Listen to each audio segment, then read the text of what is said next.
Okay, everyone, this is N3sh and me commentating over all of the luxury matches. This is currently top 8. This is Ryan Yu versus Martino Ghin. Martino Ghin being Daniele Del Monte here, and Ryan being Kakashi. And we're gonna hop right into the match. N3sh, you want to say hi for a moment so everyone knows you're here? Yo, hi guys. Welcome to the commentary of the top 8 of the LCS, and let's go. Let's hop right in. Perfect. Okay.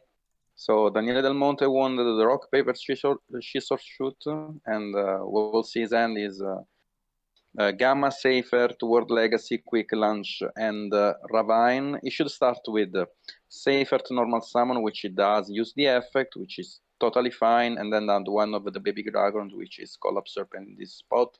And then he should use Guard Dragon to reborn the Safer, because otherwise it would get banished from Collapse Serpent and wouldn't be available to reborn it later. So go for Striker Dragon to search the field spell. And after that, you should special summon the Collapse Serpent, and then link summon into the seal to play around the Nibiru, which is the most common sense play, like, you know. The seal should be on the left, because so you have one more open spot for the LP play. It's not like incorrectly, it's just an imprecision, like you can do.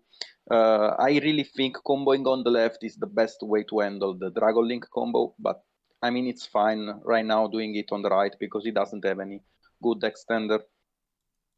Okay, so Ryan Yu used the Skullmeister Schoolmeister on the Collapse Serpent, and then Del Monte used a quick launch to special summon the Tracer, and then you go for LP, move it, and then use the effect, which gets it by Baylor, which is totally fine because he needs the imperm to stop the seal, and he really hopes this would be enough, but it's not enough, so Ravine is gonna send Absol to add Tracer in hand, and then special summon the Tracer with the Boot Sector, and then I think he should use Tracer effect on the launch, but the Tracer effect on the Reborn spell, the World Legacy, to special summon the Rocket, and then Reborn the Safet, but it does not do so, and I actually disagree on that, ending on Savage, like it's not the best thing to do without reborning, like with Pisti, the Safet, which was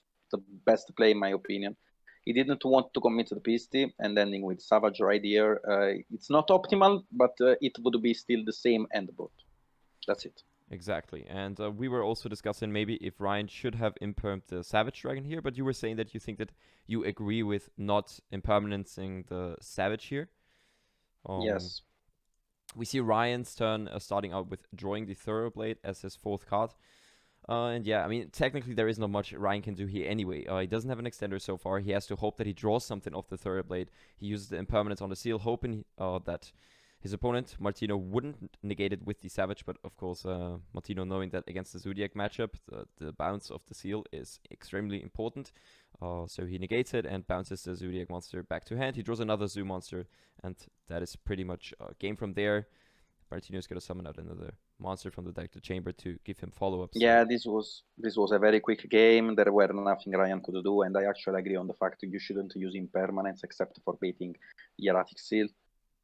Makes sense. So now Ryan is going to start on game 2. He's going to start with 2 Zodiac monsters in hand, a Strike, a Cyclone, a Desire. So this is actually a pretty good hand. His opponent, Martino, starting with 2 going second cards, Talent and Lightning Storm, which is amazing considering Ryan has 2 cards that he was very likely to set this turn, a Collapse Serpent, a Chamber, and a Rocket Tracer. So looking like a good hand from both players here. Ryan is going to start with Desires, of course. Probably going to be happy his opponent doesn't have an Ash here, but doesn't know his fate here with a Lightning Storm in Martino's hand. He's going to summon the Ram, going to summon a bunch of Zodiacs on top. Doesn't run into Nibiru, of course, with Raiden, very standard place. He's going to set 4, and we discussed if setting 4 is the right play here, but we actually think so, because the thing against a Dragon Link matchup is that no matter what you do, you will lose to Storm anyway, so if you don't have Judgment and you have no way playing around that card, there's literally nothing you can do, pretty much, if we can say it like that. It's sort of a guess game, right? If your opponent opens it, Just Yeah, kind of it's a guess game because you actually you are trying to eye roll the fact your opponent is styling Twin Twister instead of Storm, so you actually prefer to play around the Twin Twister instead of Storm. And if you get Storm, you get Storm, and it's simple like that. Like it's just a bad orangey, you know. So Storm hits the board, and I mean, yeah, it's pretty much over. I like the fact Daniele Del Monte is not gonna use the Pancratops here, because you want actually to use the Pancratops later if your opponent come back to your board, because there is like, you don't know your opponent last card in hand. It can be anything, and you don't want to put yourself in a spot in which your opponent having a Zodiac is game. So you can actually bait very easily. Okay, here the Trident. At this point, yeah. Yeah, at this point, by baiting it, like it's very simple from there. Like you have already the out for Zeus for the next turn, so no matter what, you're gonna out it, and your opponent has no win condition. So yeah, at this point, he just ends with the seal and trap, which should be enough. Okay, so this is Ryan's turn now, and yeah, also what you mentioned, it doesn't really matter what Ryan would top deck here. The Pancratops is gonna be lethal for the next turn anyway, because it can get rid of the last interruption, which would be a Zeus here. And even though Ryan actually drew into an N3sh, which is good versus the seal, to prevent follow-up, it doesn't matter because Martino already has all the follow-up he needs in his hand. So yeah, Ryan gonna try to do his best to come up with some nice plays here.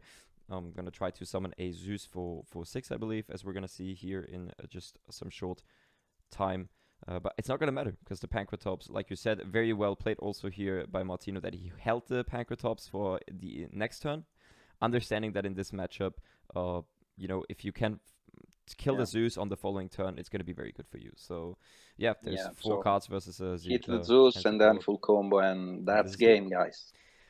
This was a very quick match. Very quick match. I guess. Yeah.